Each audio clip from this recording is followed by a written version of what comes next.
PG విద్యార్థిని దీక్షిత ఆత్మహత్య కేసులో దర్యాప్తు కొనసాగుతోంది. ఎంబీబీఎస్ పూర్తి చేసి బెంగళూరు సిద్ధార్థ కాలేజీలో పీజీ చేస్తున్న దీక్షిత వారం క్రితమే నాగారంలోని తల్లిదండ్రుల వద్దకు వచ్చింది.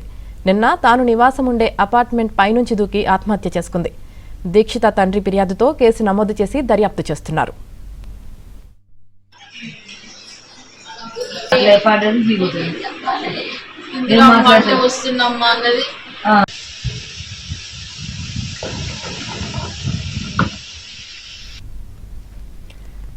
దీక్షిత మృతితో స్వగ్రామం యాదాద్రి జిల్లా మైలారంలో విషాద ఛాయలు నెలకొన్నాయి. డ్యూటీ విషయంలో తమ బిడ్డను టార్చర్ చేశారని, అందుకే ఆత్మహత్య చేసుకుందని దీక్షిత తల్లిదండ్రులు ఆరోపిస్తున్నారు.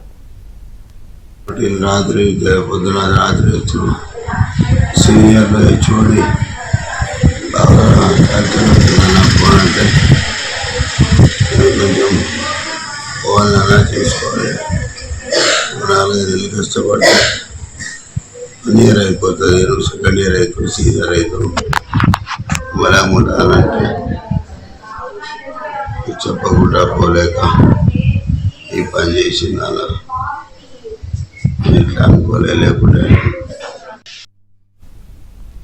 పీజీ విద్యార్థిని దీక్షిత ఆత్మహత్య కేసులో దర్యాప్తు కొనసాగుతోంది. ఇక దీనికి సంబంధించి పూర్తి సమాచారం మా నల్గొండ ప్రతినిధి రవి అందిస్తారు. రవి, యామిని ఆలేరు నియోజకవర్గం బొమ్మల రామారావు మండలం మైలారం గ్రామానికి చెందినటువంటి మాజీ సర్పంచ్ వడ్లకొండ ఆనంద్ చారి కుమార్తె పీజీ విద్యార్థిని దీక్షిత గత 10 రోజుల క్రితమే ఈమె బెంగళూరు నుంచి అక్కడికి రావడం జరిగింది, హైదరాబాద్ కు రావడం జరిగింది. అయితే డ్యూటీ విషయంలో తీవ్రంగా ఇబ్బందులు పెడుతున్నారు, సీనియర్ల నుంచి ఇబ్బందులు ఎదురవుతున్నాయని చెప్పేసి అయితే తండ్రి ఎదుట కూడా వాపోయినట్టు తెలుస్తా ఉంది. ఈ క్రమంలోనే తండ్రి కూడా సర్ది చెప్పే ప్రయత్నం చేశారు. ఇంకా కష్టపడి చదివావు, డ్యూటీ విషయంలో సర్ది చేసుకోమని చెప్పేసి చెప్పాడు. కానీ ఇంతలో ఆమె నిన్న ఉదయం పూట ఒక్కసారిగా మార్నింగ్ వాక్ కోసం అని చెప్పేసి బయటకు వెళ్ళినటువంటి దీక్షిత బిల్డింగ్ పైకి ఎక్కి ఒకసారిగా కిందికి దూకిన క్రమంలో ఆమెను స్థానికంగా ఆసుపత్రికి తరలించారు. ఆసుపత్రికి తరలించడం చికిత్స పొందుతూ మృతి చెందింది. అయితే కేవలం రాత్రిపూట సీనియర్లు హెచ్ఓడి ఇబ్బందులు గుర్తు చేయడం వల్లనే తన కూతురు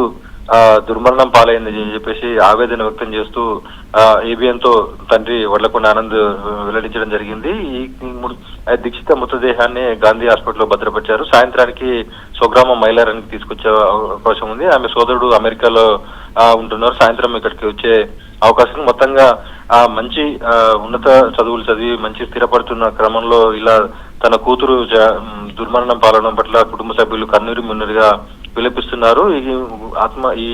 ఇలా చేసుకోవడానికి కారణాలపై కూడా పోలీసులు లోతుగా విచారణ చేస్తున్నారు. కావాలని తల్లిదండ్రులు మాత్రం కేవలం అప్పటి వరకు మంచిగా ఉంది, కేవలం డ్యూటీ విషయంలో ఇబ్బందులు పెట్టడం వల్లే బిల్డింగ్ పై నుంచి కిందికి దూకిందని చెప్పడం జరిగింది. యామిని.